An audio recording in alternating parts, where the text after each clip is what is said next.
La sécurité en question avec déjà des critiques à l'attention du gouvernement. Christian Estrosi, qui a tenu la mairie de Nice pendant un petit peu plus de 8 ans, a réclamé un sursaut de l'État dans la lutte contre le terrorisme. L'actuel président de la région PACA a souligné l'insuffisance des renforts policiers. Écoutez. Et on a oublié qu'il y a eu Bataclan. Après le Bataclan, il y a eu Bruxelles. Et avant le Bataclan, il y avait eu Charlie Hebdo. Et à chaque fois, on a oublié. On a fait de belles promesses sur les mesures à prendre. La lutte contre le djihad, l'isolement, les bracelets électroniques.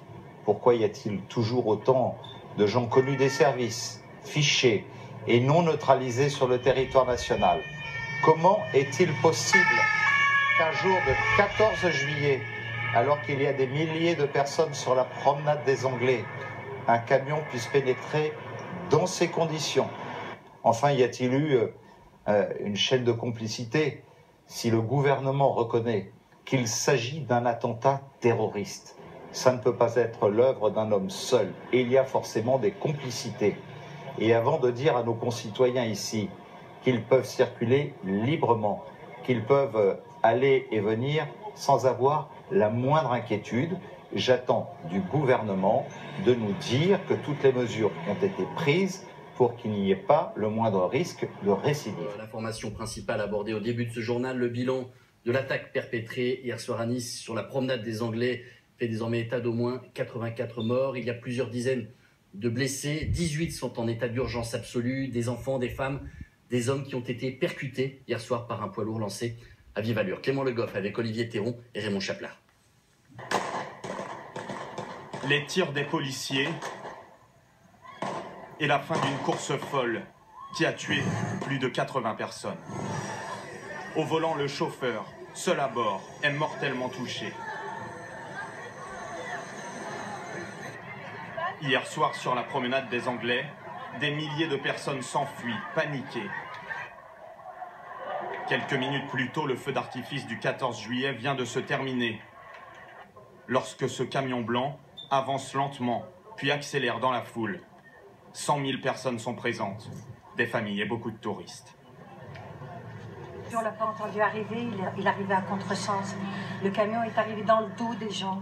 Moi qui allais traverser, puisqu'il m'est passé à 50 cm, je ne l'ai pas entendu, j'ai simplement senti quelque chose et j'ai vu le camion passer, je me suis retournée, j'ai vu des gens de chaque côté et il continue à foncer.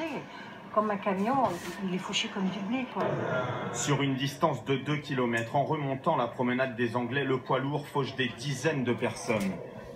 La ville de Nice vient d'être frappée par un attentat.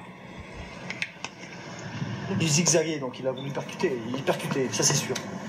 C'était pas une perte de contrôle, il voulait choper le maximum de personnes. C'était impressionnant, il roulait minimum à 70. 70, il allait à fond.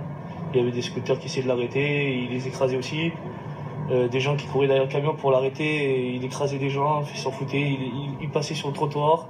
Après, il passait sur la route, il essayait d'écraser un maximum de personnes. À l'intérieur du poids lourd, les enquêteurs retrouvent des papiers d'identité au nom de Mohamed Boulel, 31 ans, un Tunisien résidant à Nice, inconnu des services de renseignement. Un pistolet de calibre 7,65 est également trouvé. Et son attaque était manifestement préparée. Le camion a été loué lundi dernier dans une agence de Saint-Laurent-du-Var à une dizaine de kilomètres de Nice. Et le permis de Mohamed Boulel était en règle. Dès la nuit dernière, le parquet antiterroriste a été saisi de l'enquête. Plusieurs perquisitions sont menées en ce moment, notamment dans un appartement de 7 immeubles. Il pourrait s'agir du domicile de Mohamed Boulel. Sortez s'il vous plaît, la perquisition n'est pas terminée. Mais l'enquête ne fait que commencer. Le bilan humain, lui, n'a cessé de s'aggraver ces dernières heures. Au moins 84 personnes ont été tuées et l'on compte des dizaines de blessés.